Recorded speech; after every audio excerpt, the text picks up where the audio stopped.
Howdy folks, this is Big Sam. Today I've got some interesting finds from a local pawn shop, and these are actually some cool Mosin parts.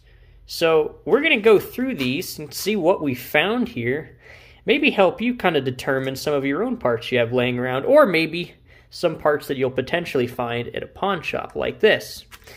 And we're also going to try to see if we can maybe make some deductions about what this came off of, because it's sort of weird to see these sort of parts together on their own. So let's see what we got here. First, in this guy, looks like we have a magazine. So let's open it up here. And one of our viewers did comment that they would like to see cotton gloves instead of those latex ones. So I got some of these from China, and oh, they seem pretty nice. So we're going to give it a go. Let me know if you guys like these more. All right, so we'll open up our magazine here.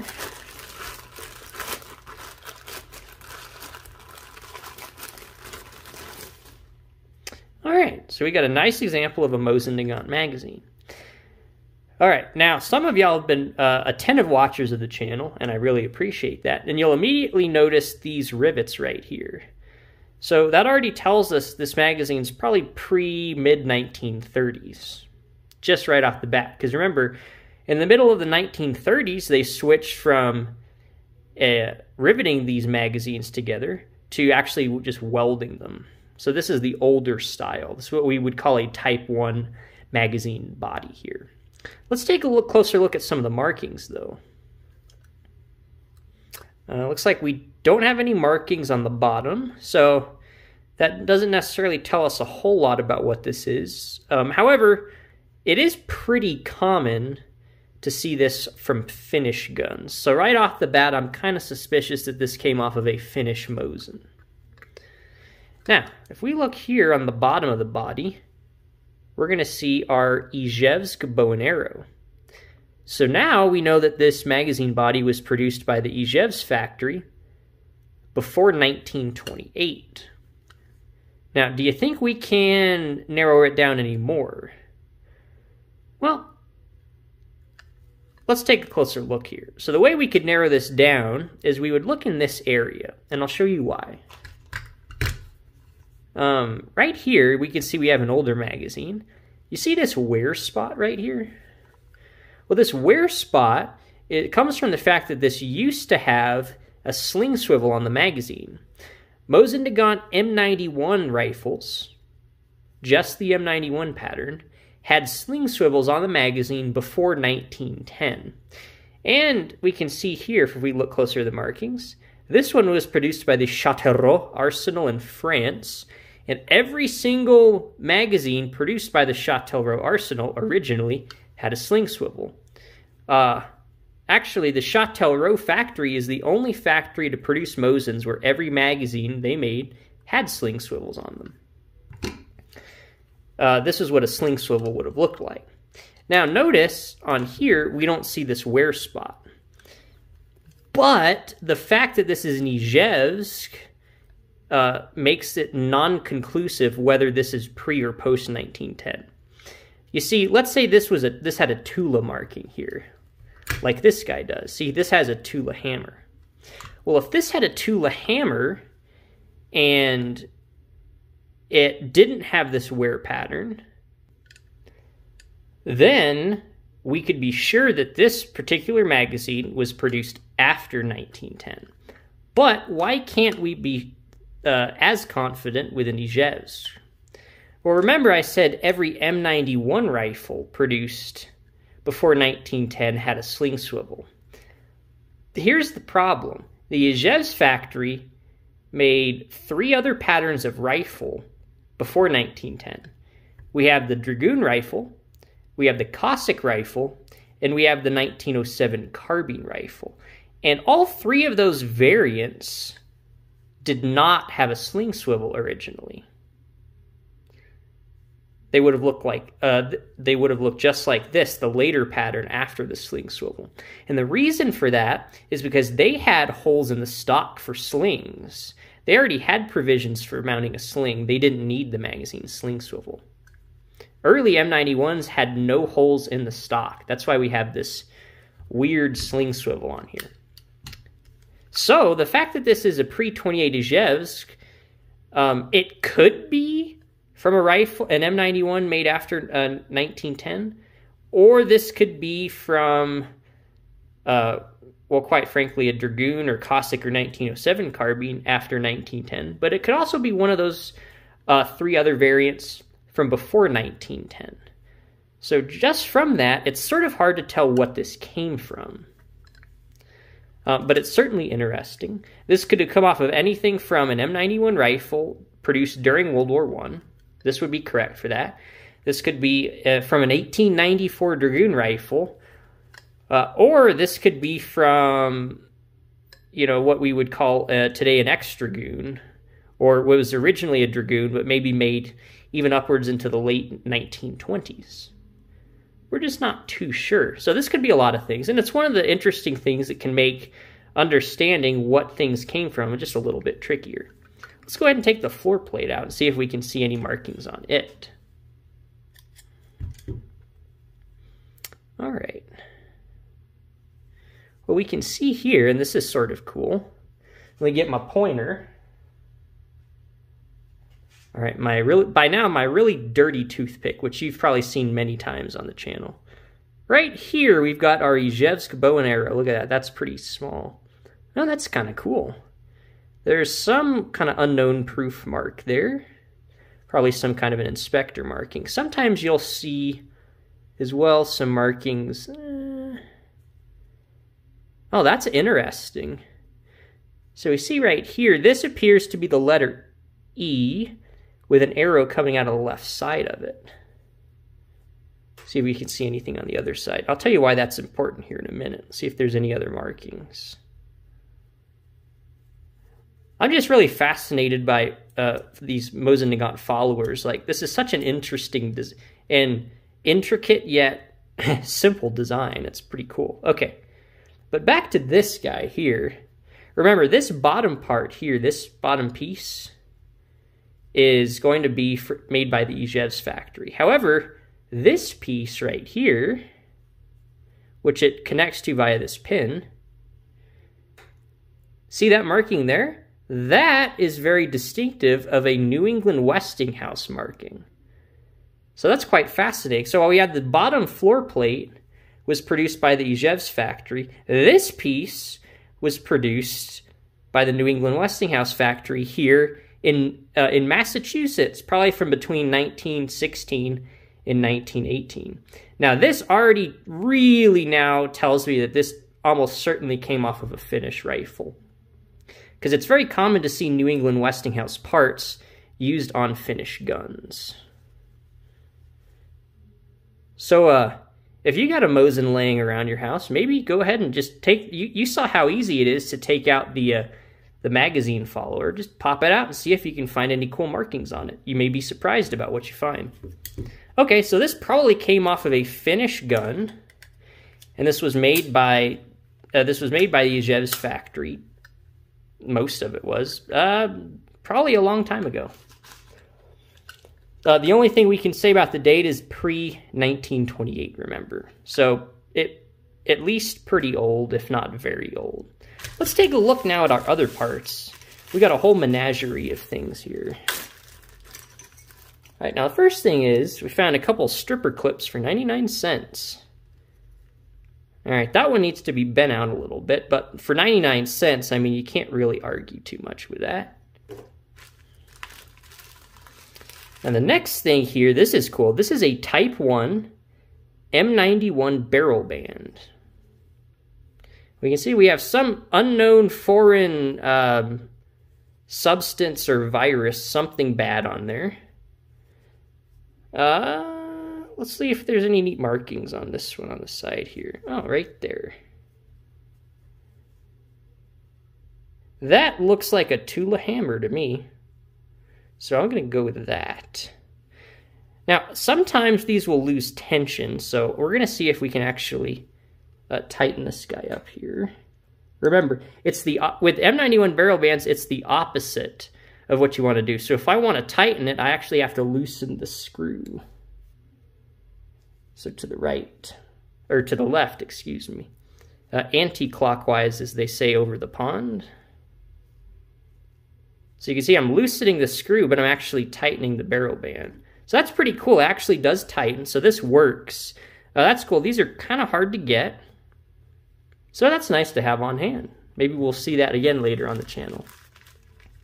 All right, what other trash is in here? Well, we got a couple more stripper clips. Looks like we got 3 stripper clips for 99 cents each, so that's cool. These don't appear to be the Chinese knockoffs, which I've had very poor luck with. I mean, if you can get one that works, no issues there at all. The big thing is I'm just trying to find one that works, and it looks like here we have an Ijev's triangle. So this is probably World War II or post-war era, but this is a real Russian stripper clip, so looks like we scored there. That's cool. All right, next we've got the front barrel band. Remember, the big one we just looked at is the rear one. Now, the way you can tell them apart if they're not next to each other, right? It's obvious the rear one's going to be bigger because the barrel gets smaller in diameter as you get closer to the muzzle. The front one's going to have this little groove right here. See how the rear one doesn't have that? So that's how we can tell this is the front one. Now, we do have one problem with this guy, which is the retainer is gone. So, I mean, I'm going to show you here. I can screw this in. Actually, oh, that's funny. So the retainer's here. Yeah, see, you always see something new when you look at Mosin parts. So I've never seen this before. Usually the retainer's gone. On this one, the screw head itself is gone. So what you'd have to do here is weld back on a screw head. Now, I have had success with welding these retainers back on before. I've done that once, and it seems to work. And again, if we look here, we can see our Tula hammer. So this guy is he's gonna need a little bit of work, but the rear one's good to go. All right, so it looks like we also got a couple of action screws here. Set that to the side. So this is going to be our front action screw that goes on the bottom through the magazine like that. Okay. And looks like we have our other action screw in here as well, which is fantastic.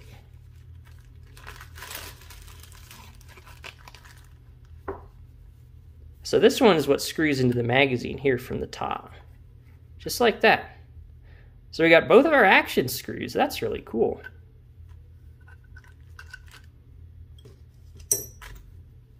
What else do we have? There's a couple of really small screws in here.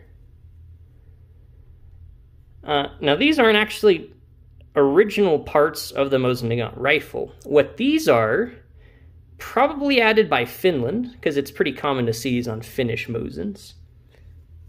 What they would do is they'd put the barrel band on, but sometimes these are kind of notorious, and these are why these are, well, this particular one is a Type 1. They went to a Type 2. One of the reasons is because these can get loose fairly easily. So one of the things Finland did was when imagine this is mounted on the rifle, right? So it's on the stock.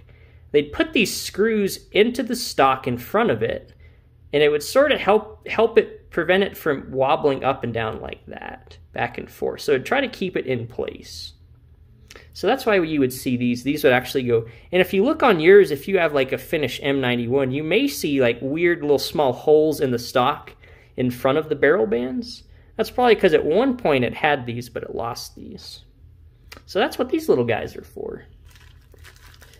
All right, and lastly, we've got some trigger components. I really am going to have to try to clean. I don't know what this is. If you know what this is, post in the comments. It doesn't really look good, though. Now we have some markings. These don't really mean a lot to me. That's the thing about Mosins. They'll have a lot of meaningful markings and also a lot of unknown, or I guess we could say non-meaningful, but it's a little harsh. More of like unknown or sort of lesser of important markings, I guess you could say. Sort of like inspector's markings or things like that. That looks like an Ijev's triangle to me. So this is probably a post-1928 Ijev's trigger. And again, there's no finish on it, so ironically, if there's no finish, it probably means it is finish. Haha, I know, that's a terrible joke. All right. Now, finish triggers are an interesting thing. So, finish Mosins are really famous for having good triggers, right? Well, if you just, the thing is, a lot of them are good because they'll match the profile of the trigger. Or I guess this is not the trigger. This is the bolt stop. Let me get the actual trigger out here. They'll match the profile of the sear right here to the bottom of the bolt. And that's really a good way to get a good, nice, crispy trigger with a relatively light pull, hopefully. So even if you have a finished trigger, a sear like this guy, it may, if you just put it in your gun, it may or may not work well. It just depends on the profile of the cocking piece, because that's what this interfaces with. Right, so when you pull the trigger, it goes in here like this. So when you pull the trigger, it's going to bring this down. Imagine this finger is the cocking piece. It's going to pull down the spring, let it go, and then it's going to fire the rifle. So this may, like, I could put this in a rifle and it may have like a nice 3-pound trigger and it may have a 12-pound trigger. It just depends on the bolt and how it interfaces with it. So, you know, you can always try swapping out bolts if you have some of those, or cocking pieces as well, or do a little bit of filing work, whatever you want.